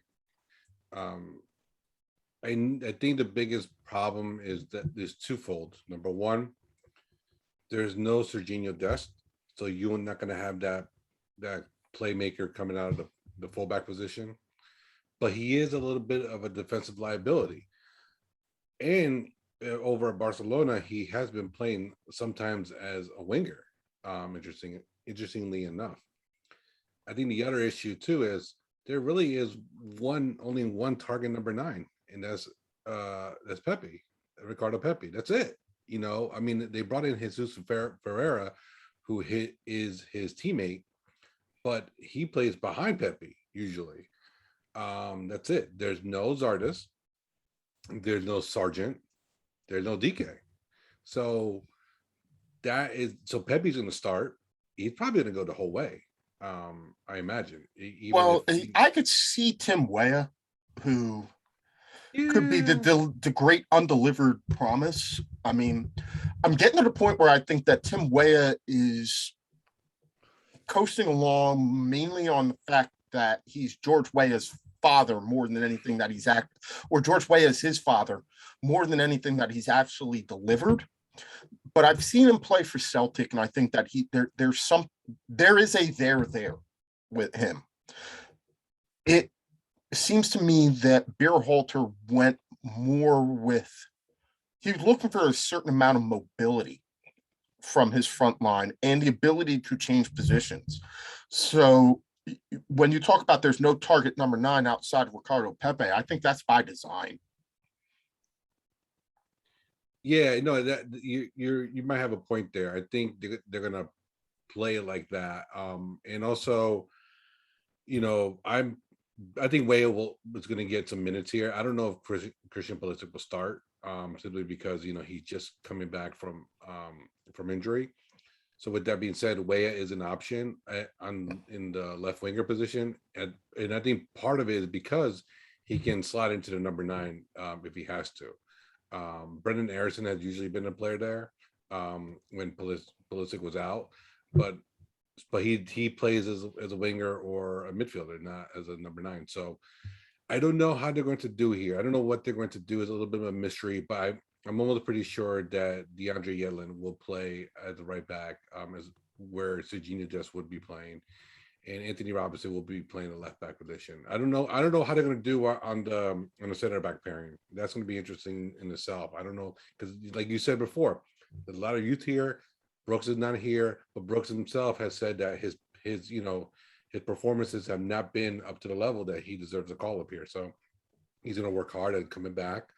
But there's a lot of young people here on the center back roster. I think Walker Zimmerman's probably one of the statesmen here. Everybody else is mid-20s, early 20s, or teens. Rob, I know it's hard. I know that we talked about just on the Chelsea side of our discussion, Pulisic playing like sort of the proper 10 role or almost a false 9. Do you see them doing that, and do you see them starting him that way? No. And I think I was going to ask Rob, so this one dovetails very nicely into a question I was about to ask. I think for the first time in a long time, we have our actual starting 3-man midfield back in the form of Weston McKennie, Tyler Adams, and Yunus Musa. And that was a midfield that throughout the summer proved very, very effective. If I'm going up against Mexico, I'm starting them. Christian Pulisic would play on his natural wing position because we don't really have, it would be, I guess, Christian Pulisic and Paul Areola and Ricardo Pepe as your front 3. Pulisic gives you the quality, Areola gives you the experience, and Pepe has been the best goal scorer that we've had as a number 9, and is perhaps the only true, as Rob said, the only true number 9 in the team.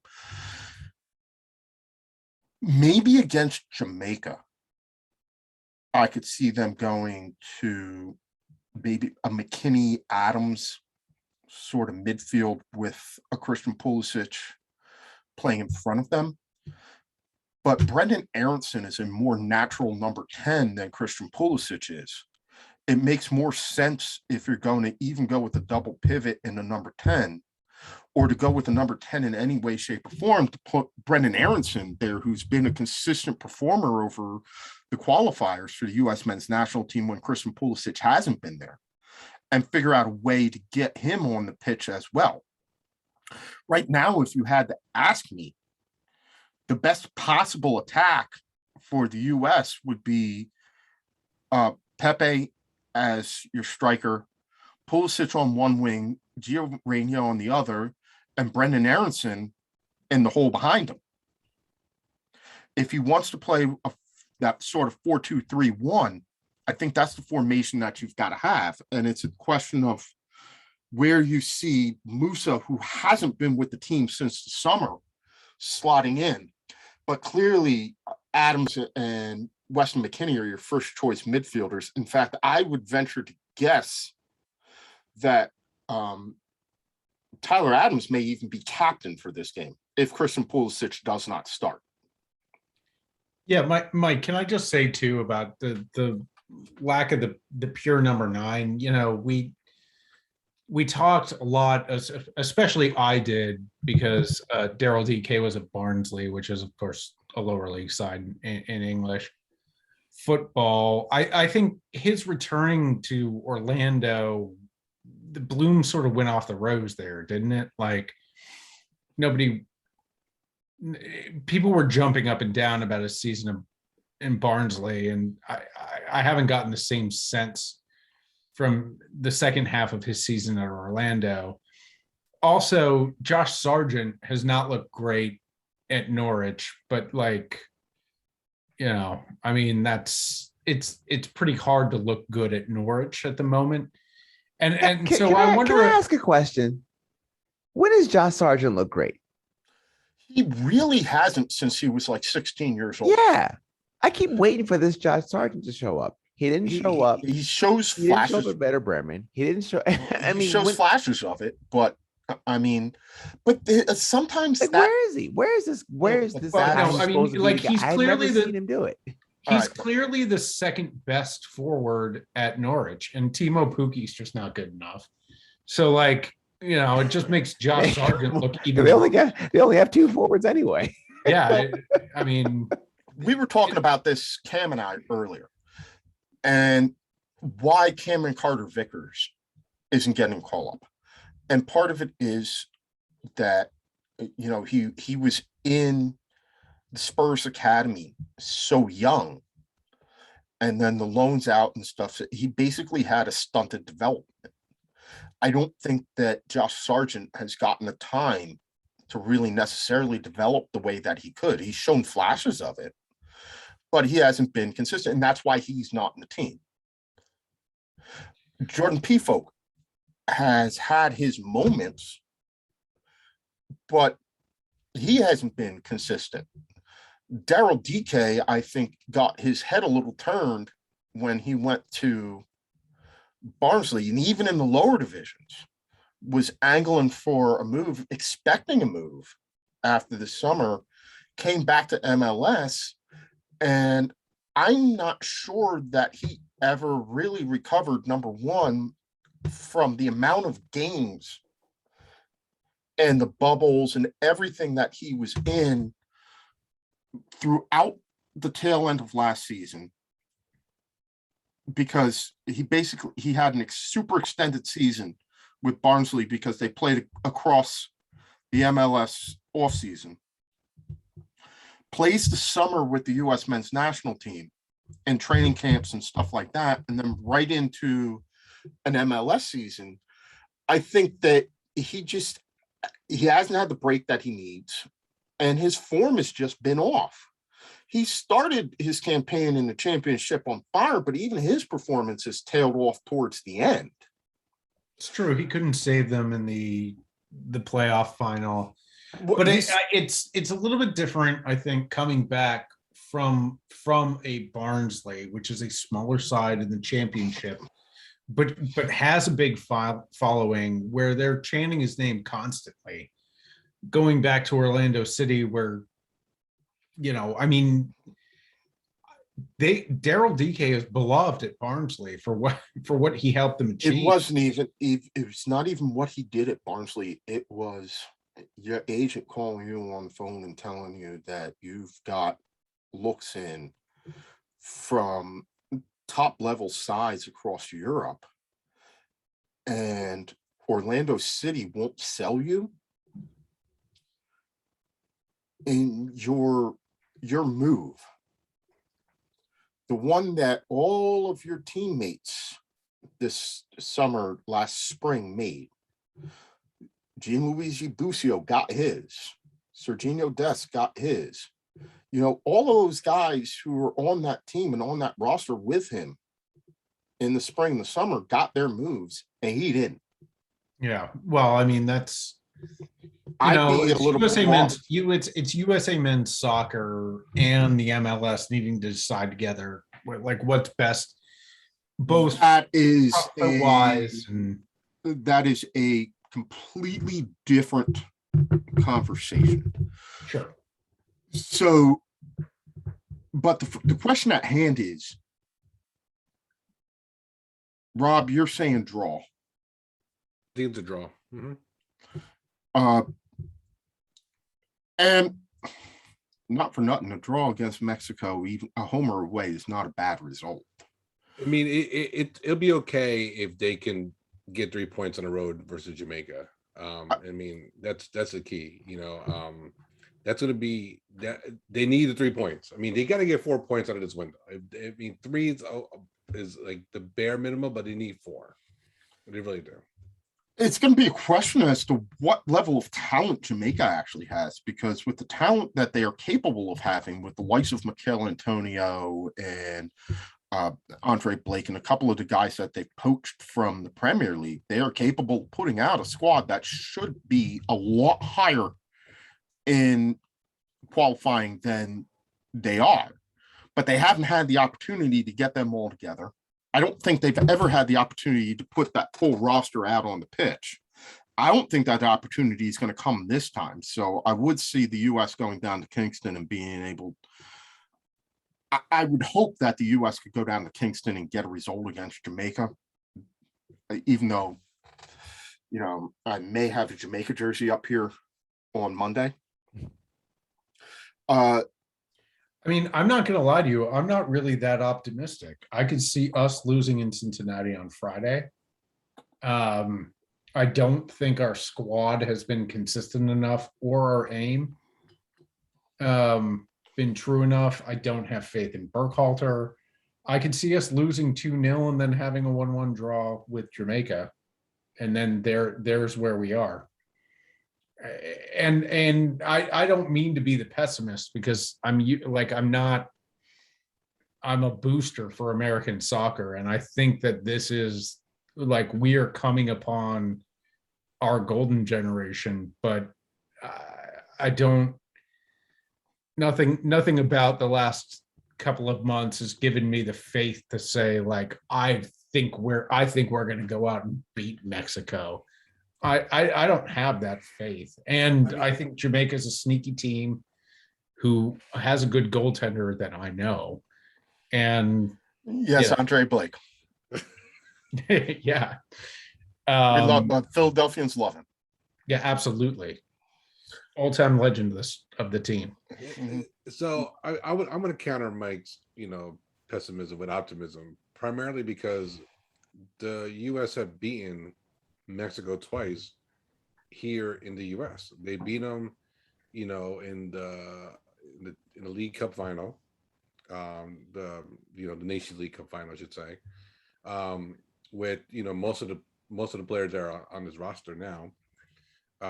They beat them again with a lower level team in the Gold Cup final in pretty much Mexico home game. So I don't think they're afraid. And that's one of the key things here. When you're playing this Mexican side that has, Jesus Corona, Chucky Lozano, and Raul Jimenez, they're not scared of those players. I mean, and Mexico knows that like they've lost twice. It's on them.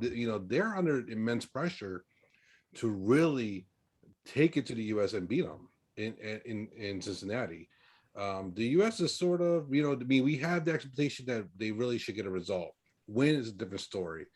But, this team is growing. The Tyler Adams, Yunus Musa, and McKinney of now are much more experienced and battle ready than they were in the Nation League Cup final. And so, even though it's been several months, they have had, matches, on the road in CONCACAF, they have lost some, but they've also come back from some, aka the match versus, I believe, Honduras or El Salvador.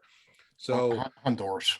Yeah, Honduras. So I that's why I'm more optimistic. And we're only really missing, Gio Reyna. We really need him.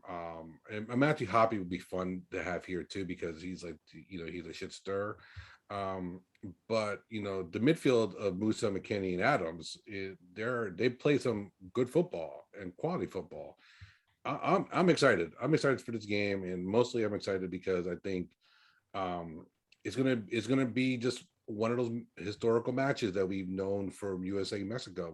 We're not gonna get slaughtered. I think it'll be close, and it'll be fun to watch. I can't wait. I really can't. Okay, number one, first and foremost, from your lips to God's ears. I know. Look, I hope. Look, I hope you're right, Rob. Like, I hope I'm not. Right. I do think. Everything about though, recent U.S. soccer history has led me to just sort of lower my expectations just a tad. But I do think, though, that Rob has a point insofar as the vast majority of the guys who are in this side have played against Mexico once this summer. And while they have not played in a World Cup qualifier against this Mexican team, the Mexican team that's coming at them on Friday is a completely different bird than either one that they faced this summer. But the USA team coming at the Mexican team is a completely different bird than either one they faced this summer. And they're not going to be playing scared. These are all guys who have played against Mexico and know what it's like to go into that game. They may not realize the full force of what they're going to be facing when they face Mexico in a World Cup qualifier, but they're playing them again in the US. It'll be a complete, we'll talk about this after the turn of the year when they have to go down to Azteca. And fortunately for the US, it's a very late qualifier in Azteca. So it's highly possible that one or both of them could already be assured of a place by the time that one happens. So we'll see. Jets. The crazy thing about that road game in March that you're talking about is in that window, they're also going down to Costa Rica as well. Yeah, but that's going to be a tough window. It's going to be a banana. That is going to be a bananas window. And Beerhalter really needs to look and say, what points I need to pick up maximum points in between now and then, because if in any way, shape, or form, the difference between qualifying and not comes down to trips to Azteca and to Costa Rica, I'm screwed. And Costa Rica hasn't looked that great throughout qualifying, and I have said this so many times on this podcast, I don't think other countries, other people around the world realize how tough it is to go on the road and pick up any sort of result in CONCACAF, no matter how inferior the opposition is. So, gents, we got to wrap things up. Stead has 2 kids that he's got to put to bed. And I figure if I get him to bed at a decent time tonight, there's a better than average chance that I can actually see him on Friday night.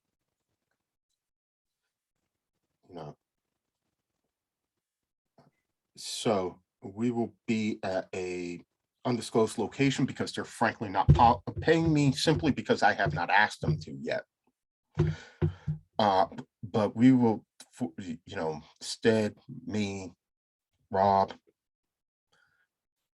Celtic Cam. Al's definitely going to be in. You don't meet Al, you experience him. So Not a truer statement ever been said. Oh, I can't wait. I mean, just if anything, the nexus of Cam drunk off a win in Moldova, Byron Robb, and Al. Dude, I'm catching an Uber. Yeah.